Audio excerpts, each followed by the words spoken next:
Shalom,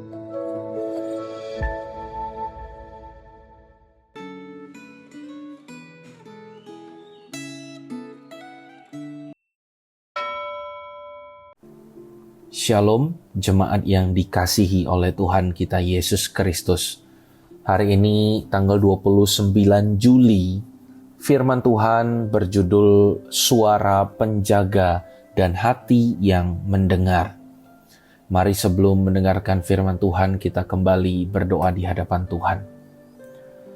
Kami mengucap syukur kepadamu ya Allah, sebab Engkau memberikan kami firman-Mu, sehingga kami hidup tidak tanpa arah, tetapi hidup di dalam arahan firman-Mu. Kami kembali akan merenungkan saat ini. Kami mohon pertolongan-Mu ya Tuhan. Di dalam nama Tuhan Yesus kami berdoa. Amin. Firman Tuhan hari ini diambil dari Yehezkiel pasal yang ke-33. Saya akan bacakan ayat yang ke-8 sampai ayat yang ke-9. Kalau aku berfirman kepada orang jahat, "Hai orang jahat, engkau pasti mati," dan engkau tidak berkata apa-apa untuk memperingatkan orang jahat itu supaya bertobat dari hidupnya, orang jahat itu akan mati dalam kesalahannya, tetapi aku akan menuntut pertanggungan jawab atas nyawanya daripadamu.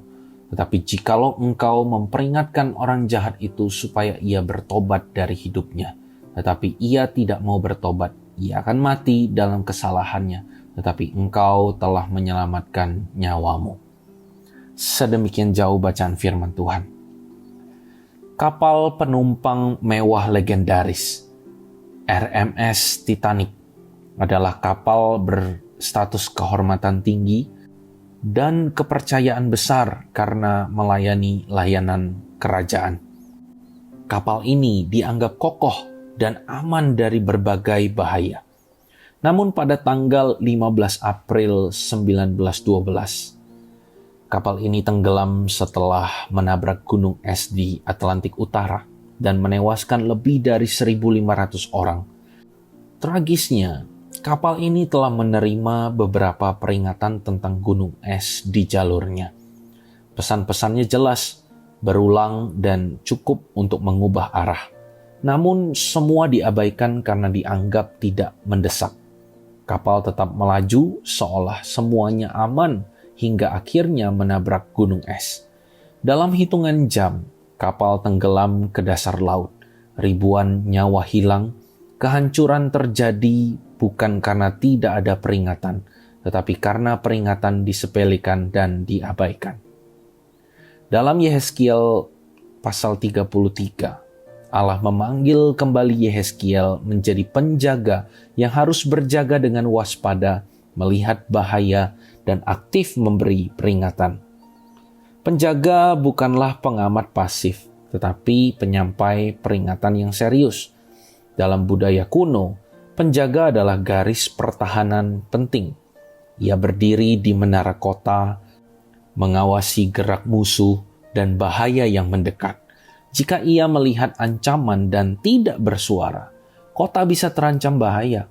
Inilah gambaran yang menunjukkan bahwa pesan firman Tuhan bukan sekadar informasi, tetapi panggilan dan peringatan mendesak untuk didengar dan direspon sebelum terlambat. Selain itu, peran penjaga yang setia menegaskan bahwa pelayanan firman bukan soal hasil, melainkan kesetiaan menyampaikan kebenaran yang Allah percayakan. Namun, peran dan tanggung jawab juga ada pada pendengar pesan. Apakah ia sungguh-sungguh mendengarkan dan taat, atau hanya sekadar tahu tanpa merespon? Sesungguhnya, firman Allah dan peringatan-peringatannya adalah undangan kasih agar manusia berbalik. Allah tidak berkenan pada kematian orang fasik. Ia rindu setiap orang tidak mengeraskan hati dan merespon dengan pertobatan.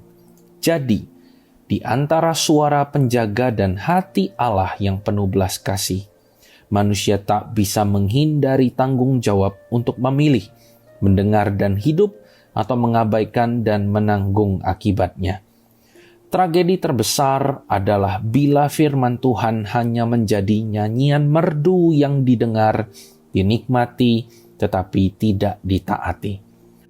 Seperti kapal Titanic yang terus melaju meski telah menerima peringatan, hati yang tidak merespon firman sedang menuju kehancuran yang sebenarnya. Apakah Anda adalah penjaga yang setia menyampaikan firman? Apakah Anda merupakan pendengar yang hanya menikmati firman Tuhan seperti lagu yang indah? Atau Anda memberi diri untuk diubah? Amin. Mari kita berdoa.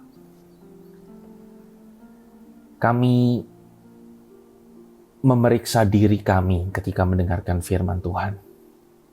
Apakah selama ini ketika firman Tuhan diberitakan seperti pada renungan sehari-hari yang kami dengarkan di tempat ini, atau melalui gereja Tuhan, melalui setiap persekutuan ataupun ibadah yang kami ikuti, apakah firman Tuhan itu hanya menjadi sesuatu yang menghibur kami seperti kami mendengarkan lagu yang indah?